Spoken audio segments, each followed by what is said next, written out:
Hey guys, welcome back to the channel. Financial accounting के कुछ और आगे के एमसीक्यूज हम इस वीडियो में कंटिन्यू करने वाले हैं। उम्मीद करता हूं इससे पहले वाले पार्ट्स आपने देखे होंगे। अगर आपने वो पार्ट्स नहीं देखे या फिर कोई भी वीडियो आपकी मिस हो गई है तो प्लेलिस्ट बनी हुई है एमसीक्यूज ऑफ फाइनेंशियल अकाउंटिंग नाम से, वहां से जाके आप उन वीडियोस को देख सकते हैं।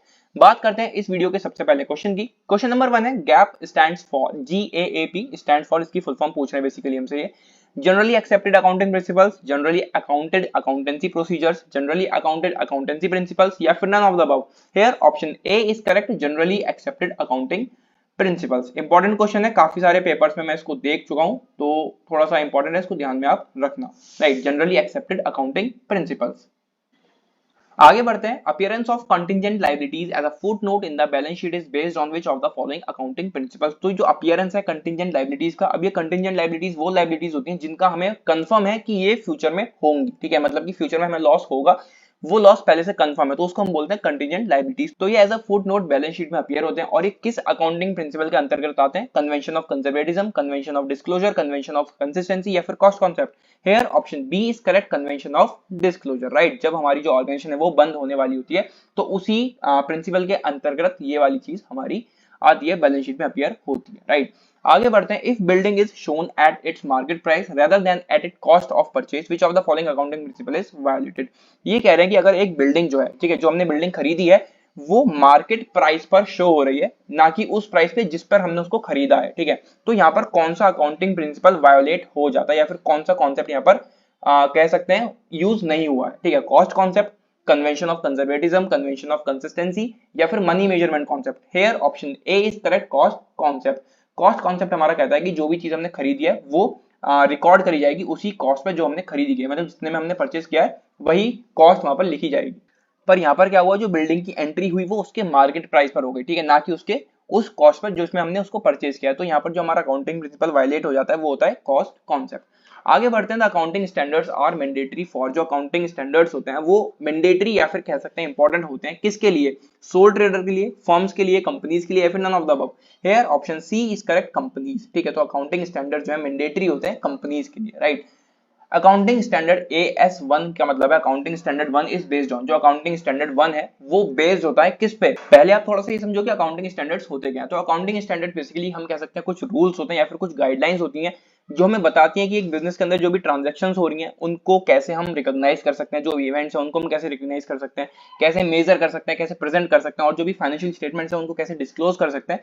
तो ये सभी चीजें हमें बताती हैं अकाउंटिंग स्टैंडर्ड्स। राइट, तो अकाउंटिंग स्टैंडर्ड जो है मैंडेटरी होते हैं कंपनीज के लिए, और अकाउंटिंग स्टैंडर्ड 1 जो है वो बेस्ड होता है कैश फ्लो स्टेटमेंट पर, इन्वेंटरीज पर, प्रेजेंटेशन ऑफ फाइनेंशियल स्टेटमेंट्स पर या फिर none of the above. Here option C is correct, presentation of financial statements पर बेस्ड होता है हमारा अकाउंटिंग स्टैंडर्ड 1। ठीक है, इंपॉर्टेंट है, थोड़ा इसको आप ध्यान में रखना। आगे है नॉट मैंडेटरी स्टैंडर्ड इज या फिर आर। जो नॉट मैंडेटरी स्टैंडर्ड है मतलब कि उतना ज्यादा इंपॉर्टेंट नहीं है, तो वो कौन सा है? अकाउंटिंग स्टैंडर्ड 30 जो कि फाइनेंशियल इंस्ट्रूमेंट्स होते हैं रिकॉग्निशन और मेजरमेंट में हेल्प करता है। अकाउंटिंग स्टैंडर्ड 31 जो कि फाइनेंशियल इंस्ट्रूमेंट है और प्रेजेंटेशन में हेल्प करता है। अकाउंटिंग स्टैंडर्ड 32 जो कि फाइनेंशियल इंस्ट्रूमेंट है अगेन और वो डिस्क्लोजर में हेल्प करता है, या फिर all of the above. Here option D is correct, all of the above. तो ये सारे ही नॉट मैंडेटरी अकाउंटिंग स्टैंडर्ड्स हमारे होते हैं। राइट, अगला क्वेश्चन है accounting standard 7 is based on. ये जितने भी आपको क्वेश्चन देखने को मिल रहे हैं अकाउंटिंग स्टैंडर्ड पर, आप ऐसा मान के चलो कि इनमें से कोई ना कोई क्वेश्चन आपको देखने को जरूर मिलेगा। ठीक है, सभी अच्छे क्वेश्चन है और आने वाले क्वेश्चन है। Accounting standard 7 is based on, तो अकाउंटिंग स्टैंडर्ड 7 जो है बेस्ड है किस पर? इन्वेंटरीज पर, स्टेटमेंट्स ऑफ कैश फ्लोज पर, बोथ ए एंड बी या फिर none of the above. Here option B is correct, statements of cash flows पर बेस्ड है अकाउंटिंग स्टैंडर्ड 7। राइट, अगला क्वेश्चन है accounting standards board of India was established in the year. जो accounting standards of board of India है वो establish हुआ था कौन सी ईयर में? तो पहले तो आप ये जानो कि accounting standards board of India का काम क्या होता है। तो इसका जो मेन फंक्शन होता है वो होता है अकाउंटिंग स्टैंडर्ड्स को फॉर्मुलेट करना। ठीक है, जिससे कि जितने भी अकाउंटिंग पूरे दुनिया भर में हो रही है वो ठीक से हो सके उन स्टैंडर्ड्स की हेल्प से। राइट, और ये एस्टैब्लिश कब हुई थी? 1990 में, 1995 में, 1974 या फिर 1977।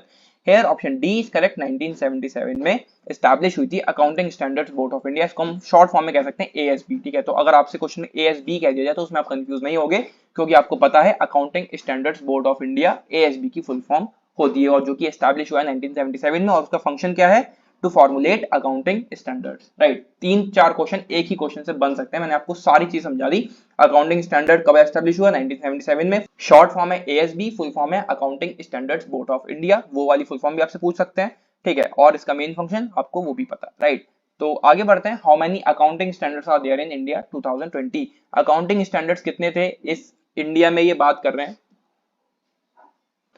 How many accounting standards are there in India 2020, India की ये बात कर रहे हैं, 2020 ईयर की ये बात कर रहे हैं, तो कितने अकाउंटिंग स्टैंडर्ड्स उस समय इंडिया में थे वो ये हमसे पूछ रहे हैं। 35, 30, 41 या फिर none of the above. Here option C is correct, 41 accounting standards present थे 2020 में इंडिया के अंदर, राइट। आगे है IASB स्टैंड फॉर, तो आपसे यहाँ पर भी एक फुल फॉर्म पूछी गई है कि IASB की फुल फॉर्म क्या होती है। Indian accounting system board, Indian accounting standards bulletin, international accounting standard bulletin या फिर इंटरनेशनल अकाउंटिंग स्टैंडर्ड्स बोर्ड। अब यहाँ पर जो बच्चे गलती करते हैं वो ये करते हैं कि वो सोचते हैं कि IASB है और आई भी आ रहा तो वहां पे हमारा इंडिया ही होगा, ठीक है, लेकिन ऐसा नहीं है। इसकी जो फुल फॉर्म हमारी है वो है इंटरनेशनल अकाउंटिंग स्टैंडर्ड्स बोर्ड, ठीक है। तो यहाँ पर इंटरनेशनली बात हो रही है, इंडिया में आप नहीं लगाओगे, ठीक है। ऐसे बच्चे गलती कर देते हैं कि आई आ रहा है तो अगर उनको ऑप्शन में दिख रहा है इंडिया है या फिर इंडिया है तो उसी को वो लगा देंगे, ठीक है, इंटरनेशनली वो सोचेंगे भी नहीं। तो यहाँ पर जो हमारा करेक्ट ऑप्शन है वो है D, international accounting standards board, right. इसका क्या काम है वो हम अभी आगे जानेंगे। आगे बढ़ते हैं, how many mandatory accounting standards are there in India 2020। Mandatory accounting standards कितने थे इंडिया में 2020 के अंदर। 44, 41, 32 या फिर 29। Hair option D is correct, 29। Total कितने थे अभी हमने पीछे जाना, 41 और उसमें से मैंडेटरी कितने थे 29, राइट। आगे बढ़ते हैं, accounting standards in India are issued by, जो अकाउंटिंग स्टैंडर्ड्स इंडिया में है उनको कौन इशू करता है। Central government, state government, institute of chartered accounts of India या फिर reserve bank of India. Here option C is correct, institute of chartered accountants of India, ठीक है। तो जो भी इंडिया में इशू होते हैं अकाउंटिंग स्टैंडर्ड्स उनको इशू करता है इंस्टीट्यूट जो कि चार्टर्ड अकाउंट्स का होता है, सॉरी चार्टर्ड अकाउंटेंट्स का होता है इंडिया में, ठीक है। आगे है IFRS स्टैंड्स फॉर, IFRS की फॉर्म हमसे पूछ रहा है, तो ये फुल फॉर्म्स भी आपको ध्यान में रखनी है, किसी भी तरीके से आपसे पूछी जा सकती है, ठीक है। आपको फुल फॉर्म दे सकते हैं, शॉर्ट में आपसे पूछ लेंगे फुल फॉर्म, शॉर्ट में दे देंगे फुल फॉर्म पूछ लेंगे, ठीक है, कब एस्टैब्लिश हुई थी, क्या फंक्शन है, कुछ भी चीज आपसे पूछी जा सकती है। Indian financial reporting standard, Indian finance research system, international foreign research standard या फिर international financial reporting standard. Here option D is correct, international financial reporting standard IFRS की फुल फॉर्म होती है, राइट। नेक्स्ट क्वेश्चन है, international accounting standards are issued by, अभी जो international accounting standards हैं इनको कौन इशू करता है ये हमसे पूछ रहे हैं।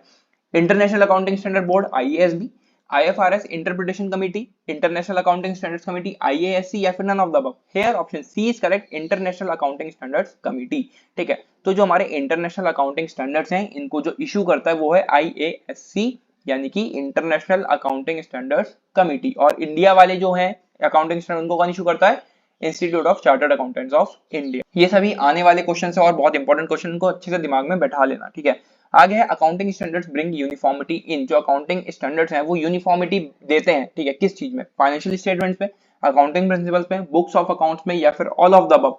Hair option D is correct, all of the above. जो हमारे अकाउंटिंग स्टैंडर्ड्स हैं वो यूनिफॉर्मिटी प्रोवाइड करते हैं फाइनेंशियल स्टेटमेंट्स में भी, अकाउंटिंग प्रिंसिपल्स में भी, बुक्स ऑफ अकाउंट्स में भी, यानी कि इन सभी चीजों में वो यूनिफॉर्मिटी प्रोवाइड करते हैं, राइट। आगे है IASC स्टैंड्स फॉर, IASC की फुल फॉर्म हमसे पूछ रहे हैं, अभी इससे पहले वाले क्वेश्चन में हमने एक ऑप्शन अभी जाना था, ठीक है, उसी ऑप्शन की फुल फॉर्म हमसे पूछ रहे हैं जो कि था हमारा international accounting standard committee IASC, right. तो उसकी फुल फॉर्म यहाँ से आपसे पूछ ली गई है। Indian accounting standard company, international accounting standard committee, तो इसमें आप कंफ्यूज हो सकते हो, ठीक है, सब में IASC ही आ रहा है, ठीक है, लेकिन आपको ध्यान में रखना है कि इसकी फुल फॉर्म जो एग्जैक्ट है, जो एक्चुअल में है वो क्या है, इंटरनेशनल अकाउंटिंग स्टैंडर्ड्स कमिटी, यानी कि ऑप्शन है यहाँ पर हमारा कौन से में है ये, international accounting standard committee, option B, ठीक है। तो ये हमारा हो गया करेक्ट ऑप्शन। आगे बढ़ते हैं, accounting standard 2 is based on, जो हमारा अकाउंटिंग स्टैंडर्ड 2 है वो बेस्ड है किस पर, इन्वेंटरीज पर, कैश फ्लो स्टेटमेंट पर, फाइनेंशियल स्टेटमेंट प्रेजेंटेशन पर या फिर none of the above. Here option A is correct, inventories पर बेस्ड है हमारा अकाउंटिंग स्टैंडर्ड 2, राइट। अगला क्वेश्चन है, international accounting standard board IASB, जो हमने भी फुल फॉर्म भी जानी, IASB की accounting sorry international accounting standard board establish हुआ था कौन से ईयर में, 2019 में, 2013 में, 2015 में या फिर 2001 में। Hair option D is correct, 2001, ठीक है। तो आपको ईयर्स भी याद रखना है, काफी ज्यादा इंपॉर्टेंट क्वेश्चन मैं बार बार कह रहा हूँ, इनको आप थोड़ा ध्यान में रखते हुए चलना, ठीक है। तो ये जो हमारा international accounting standard board IASB है ये एस्टैब्लिश हुआ था 2001 में, राइट।